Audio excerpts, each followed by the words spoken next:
बघितलं तर पुढचं एक थोडक्यात स्टॅटिक आहे, जे आपण त्याला म्हणतो प्रश्न विचारताना तुम्हाला बरेचदा असं झालं असेल, की समजा 1 लाईन आहे, 2 लाईन आहे, 3 लाईन आहे, 4 लाईनचा प्रश्न आहे. तर तुम्हाला 1 लाईन येते, 2 लाईन येते, 3 लाईन येते आणि चौथी लाईन नाही येत. तर अशा वेळेस आता चालू घडामोडीचा प्रश्न विचारण्याची पद्धत काय झाली, या 3 लाईन काय टाकतात, डायनामिकच्या टाकतात, ज्या बदलणाऱ्या असतात आणि 1 लाईन ही स्टॅटिकची असते, ज्याच्यामध्ये तो डाटा कधीही बदलत नाही आहे. आता समजा नोबेल पुरस्काराची स्थापना बदलणार आहेत का?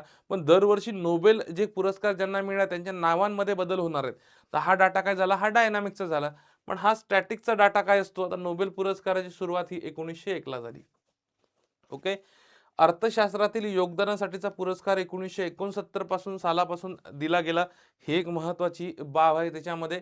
तसंच स्वीडिश संशोधक अल्फ्रेड नोबेल यांच्या स्मरणार्थ हा पुरस्कार दिला जातो, एक महत्त्वाचा आहे. आणि एक स्टार पॉइंट लाईन करा, हे अतिशय महत्त्वाचे आहे, की शांततेसाठीचा नोबेल पुरस्कार जो आहे, हा नॉर्वे देशाकडून दिला जातो. तसंच इतर पुरस्कार जे आहे, हे स्वीडनमार्फत दिला जातात.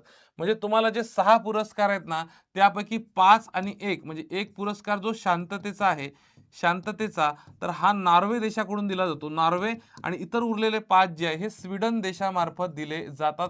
हे माहीत पाहिजे, कारण की तुम्हाला मल्टी लाईनर जर प्रश्न आला तर स्टॅटिकची लाईन विचारली जाऊ शकते. त्यामुळे ते महत्त्वाचं आहे. ओके. मग आता दरवर्षी 10 डिसेंबर जी तारीख आहे, 10 डिसेंबरला दरवर्षी हे पुरस्कार दिले जातात. आता 10 डिसेंबरला एक महत्त्वाचा दिवस असतो, मानवी हक्क दिवस असतो, आंतरराष्ट्रीय मानवी हक्क दिन. ठीक आहे, मानवी हक्क दिवस असतो, लक्षात असू द्या, हे लक्षात पाहिजे तुम्हाला.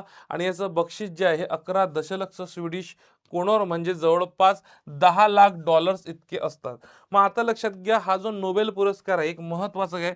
हा नोबेल पुरस्कार